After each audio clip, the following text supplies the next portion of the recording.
You're on. All right, thank you, Keith. Okay, I think we're good. Yeah. Hi, nice to meet you. Thank you. I'm Sierra, and we've been emailing a few times, so I've had conversation with you before, but I just wanted to say thank you so much for agreeing to be interviewed. We really appreciate it. Sure. I know you're busy, and Keith mentioned that you're sick, so yes, again, we're very excited to hear about all of your experiences, and we know that you'll be a really great candidate for gathering some really good information. So if you want to just go ahead and get started, I can ask you a few questions. So the first question is, where do you practice or teach? Okay. I've lived and worked in Colville, Washington, Northeast Washington, since 1990. Okay. And I'm currently also working in Grand Coulee 1 week out of the month. So they needed some help there. And I wanted to keep all my skills, in part because I want to be able to teach internationally.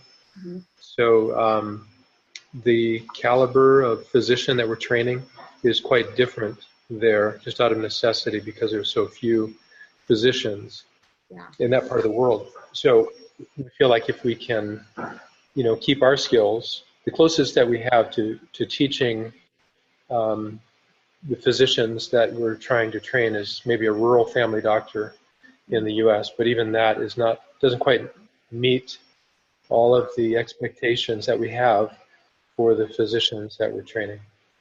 Yeah. Because we just have to stretch them so far. Mm-hmm. But yeah, so I've been in Colville, and we just opened a direct primary care clinic, if you know what that is. I'm not there, no, It's basically a cash membership plan, so we don't take any insurance, and that's because there are quite a number of people without insurance. Got it. In the area. So to try to meet their needs, we keep the cost as low as possible. Mm-hmm. And one of the biggest challenges for them is to access basic primary care. So we opened a direct primary care in Colville. Wow. And how long has that been open for? Well, just since the middle of June. Oh, wow. So very recent. Yep. Have you seen a lot of people come through there? Yeah, we have. It's picking up, so we expected it would take probably 6 months or more before we would just really turn the corner and be financially viable.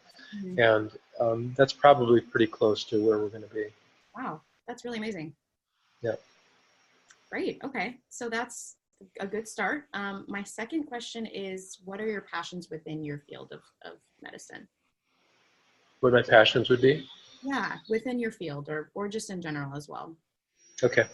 My sense is that there's a lot of injustice in healthcare, mm-hmm. and I would say that drives a lot of the passion that I have. It's difficult for me to sort of stand by and watch what's happening in general in healthcare and not feel like if there's something I can do about it, I really should. Yeah.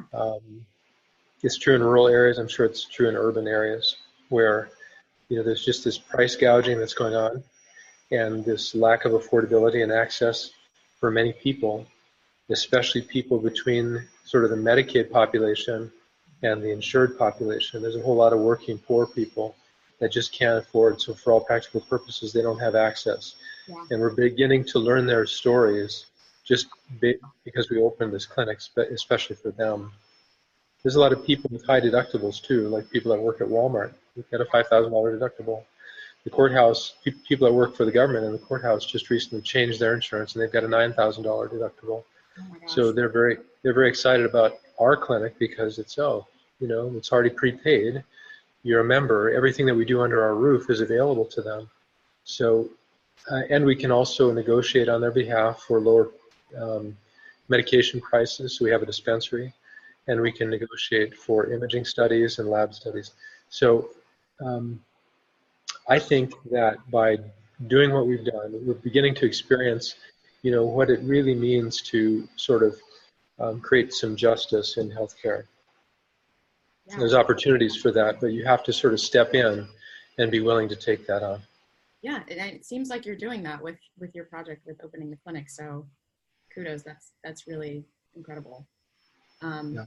Great. Okay. So then moving on a little bit to a global health lens. Yeah. What makes you interested in global health, or what kind of sparked your interest in global health? I read your letter to Senator Murray, and I saw that you had served in a lot of different countries all over the world. So I just wonder how you got started in that.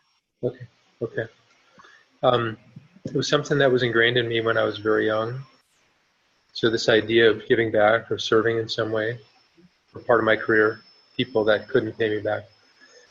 So when I was completing my medical education, medical school and residency, you know, my wife and I really debated where are we going to go, how are we going to make this happen.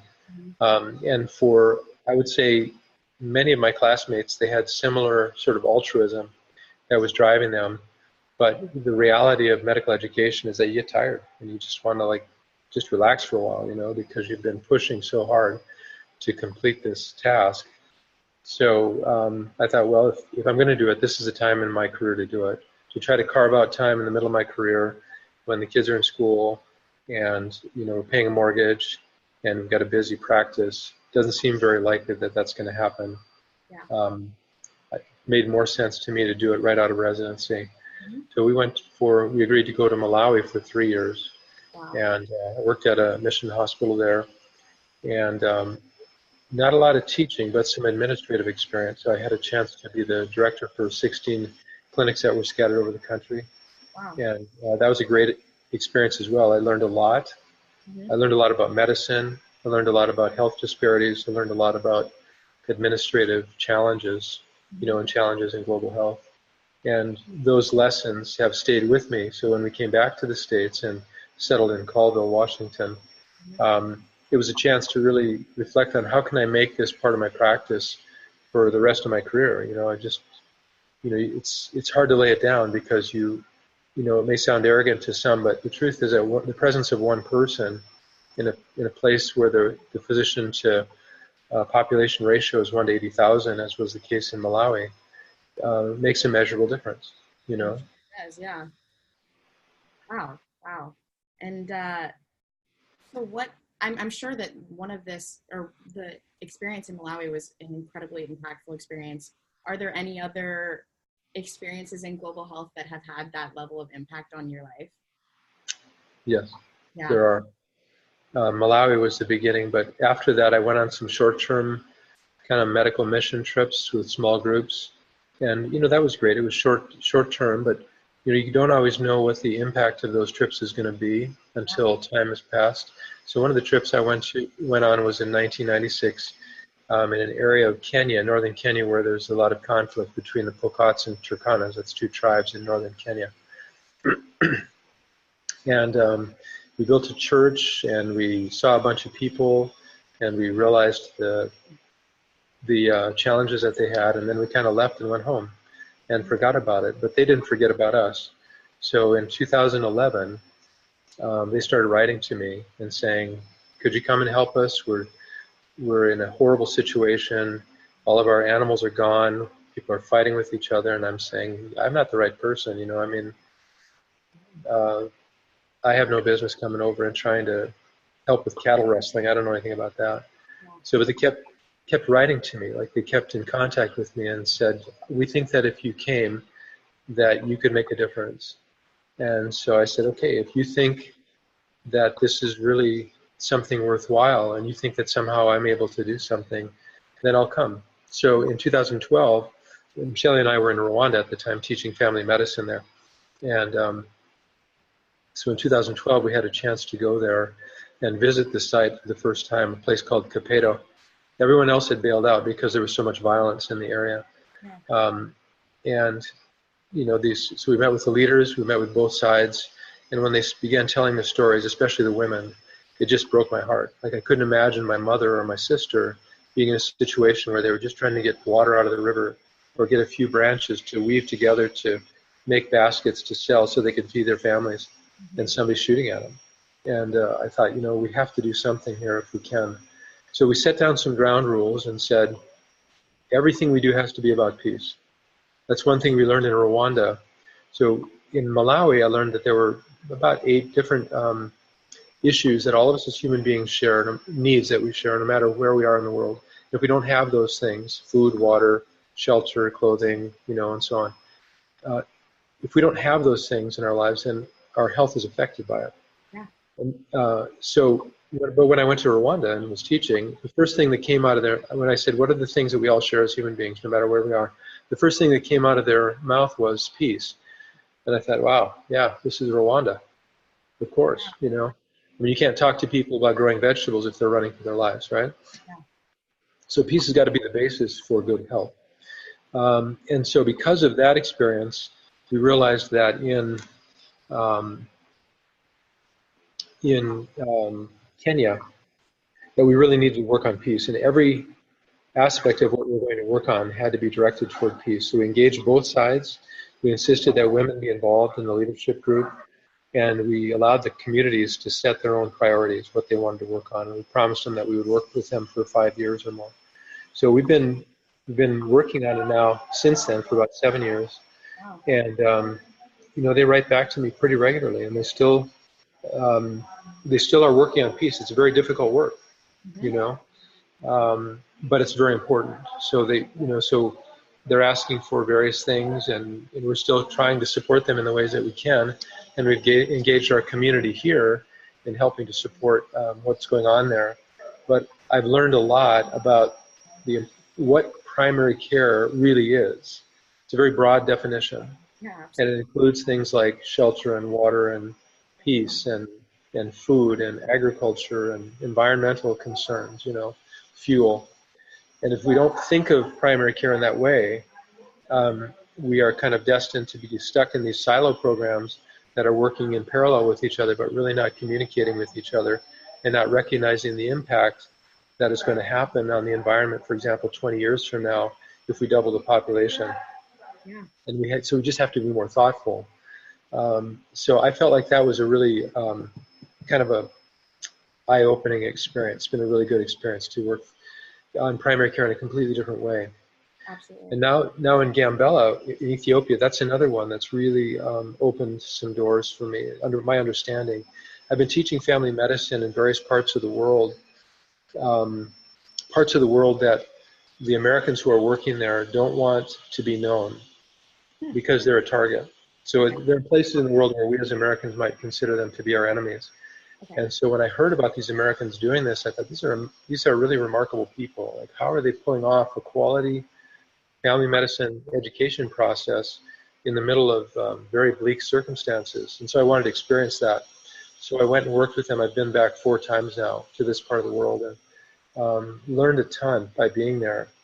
And also saw what we're capable of pulling off, because of the commitment of Americans who just really want to do the right thing, Yeah. And I also had a chance to experience how very grateful the folks are that are being taught. Like, they understand the significance of this gift of education, and they understand also that we have targets on our backs, and they're very respectful and very grateful that we're willing to come and give them this gift.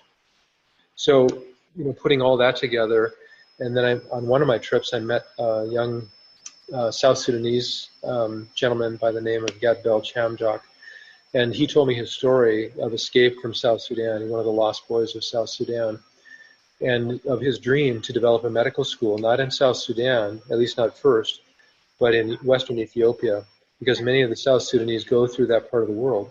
Mm-hmm. So he told me he wanted to start a medical school there, and I said, man, if I can help you, I would love to do that. So we've been working on that now for about 4 years or so. Wow. And we're now at a point where another medical school in Addis Ababa has said, we want to do this with you. We see that there's great value in doing this. And we already know the infrastructure. We know the kind of the network. We know how to jump through the hoops to make this happen. So we think that we're going to probably get started in September of 2020. Wow. So just a year from now. So we're very excited about that. Like, that's going to change everything too, So, so I think of those, I know that's a lot, but I think of all of those as really being very important pieces of what's kind of formed what I want to do in global health. Yeah, that seems like extremely important. Those are all really, really incredible experiences, and I'm sure you've gained so much insight from all of them. Do you plan on spending like a lot more time in these places than before, or are you kind of set in where you're living now? Well, what I've told the rest of the team is that I'd like to spend 3 months out of the year teaching in Ethiopia, maybe in a couple of different spots, 3 to 4 months. So yeah, I have to unload my life Yeah, because I'm very busy at home too, sure. getting a new practice off the ground and working in Grand Coulee. And then we have some community projects here where we work on community health issues like homelessness and addiction and things like that. So I think it's important to sort of have your hands on both sides, Yeah. sort of be involved in your local community. But I think that working internationally really opens your eyes to health disparities that are right under your nose and you don't see them. So I really appreciate that perspective. Having been overseas, I think helps me to be a better doctor at home. Yeah, I agree. Oh, okay. Thank you. And we're going to move on to the next question now. Thank you so much. I think this kind of ties into what you've been saying, but the next question is, have you had experiences reaching the poorest families with healthcare? If so, tell us about your experiences and what you've learned from that. Um, and I think, reaching the poorest families is kind of one of the things that we focus on at the Fund for Global Health and reaching the most poverty-stricken areas. So I think that your work sounds like you're doing that. I missed just a little bit of what you said at the beginning. Oh, sorry. I'm gonna step into a quieter spot here just because there's a lot of background noise right where I'm at. So got some fans going. Yeah. So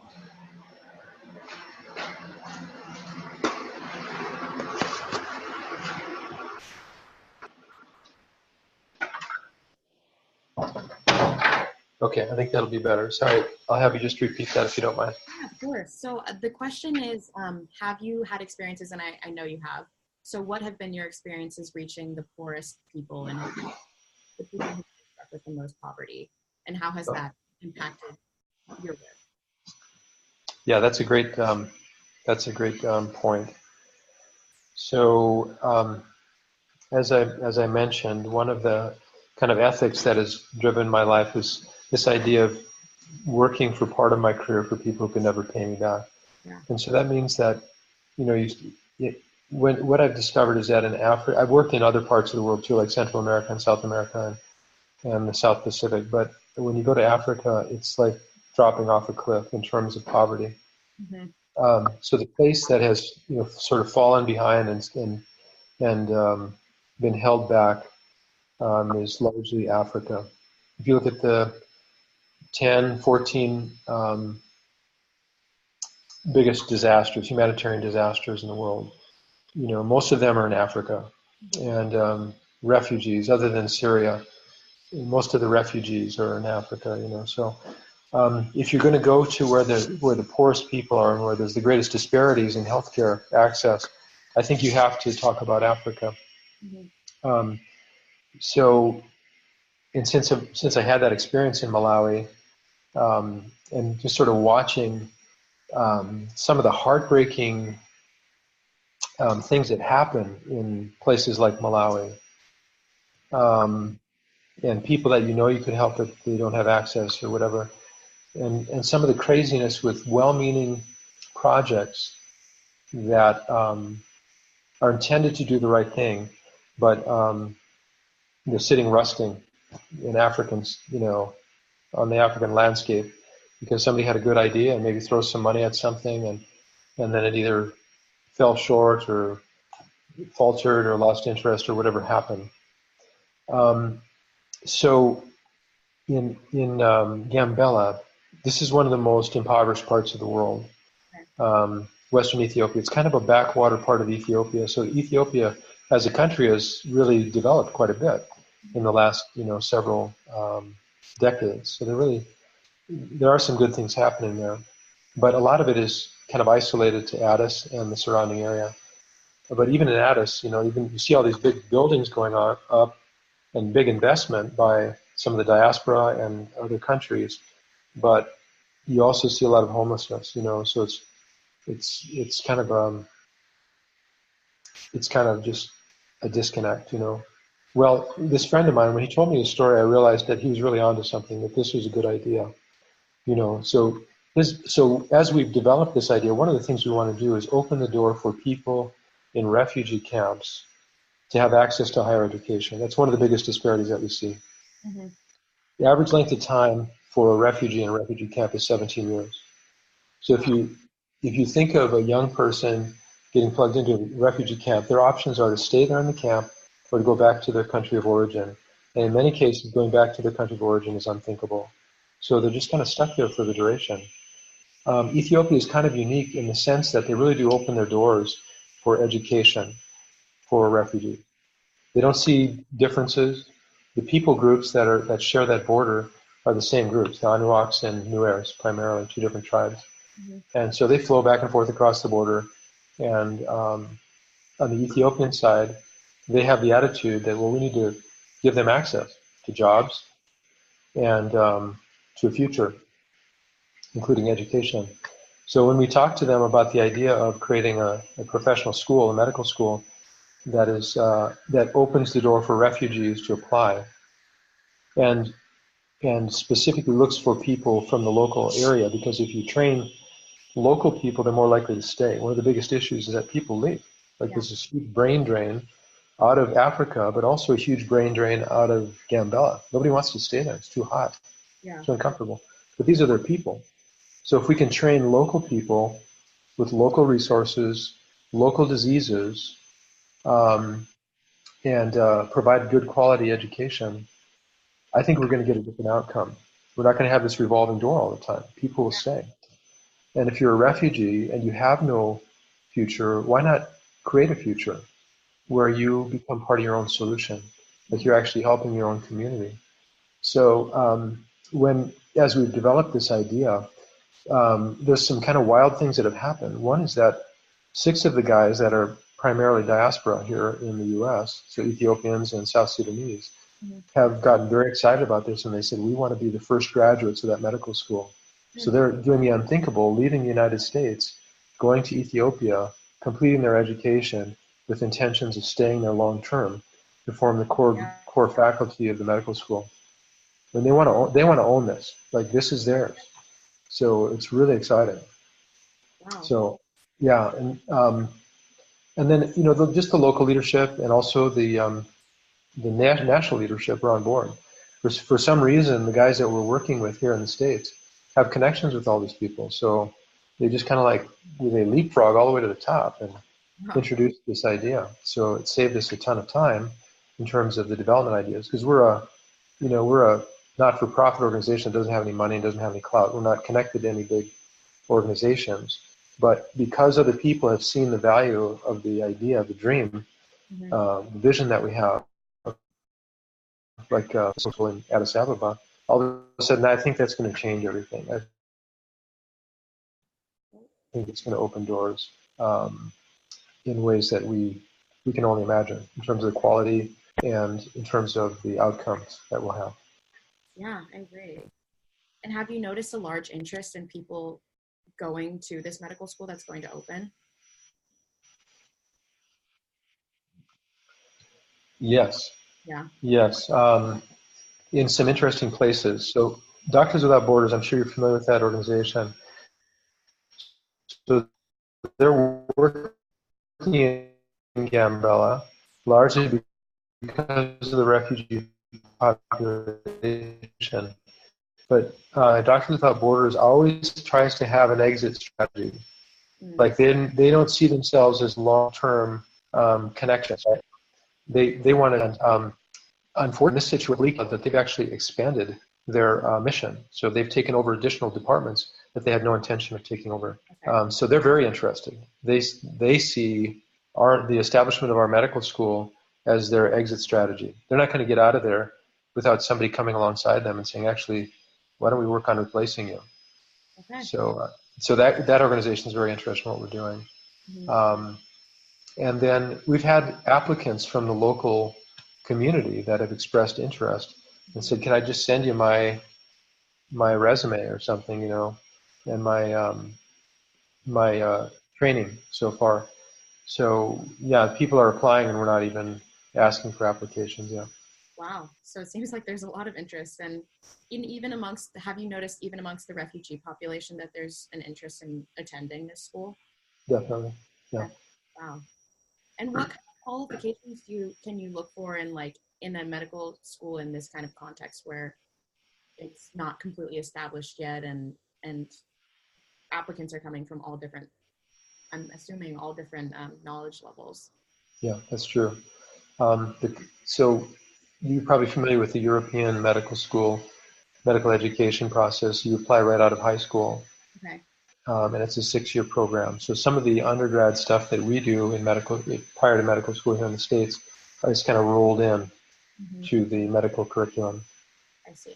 So the students have to get a certain score on their exit exam from high school in order to be eligible to apply.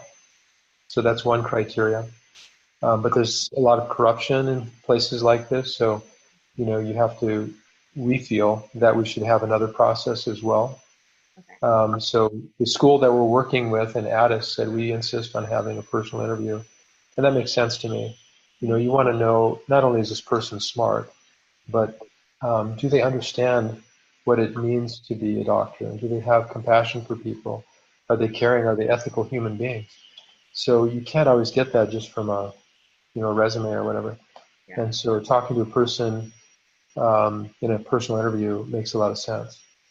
Yeah, I agree. Okay. That does make a lot of sense. That's great. Yeah.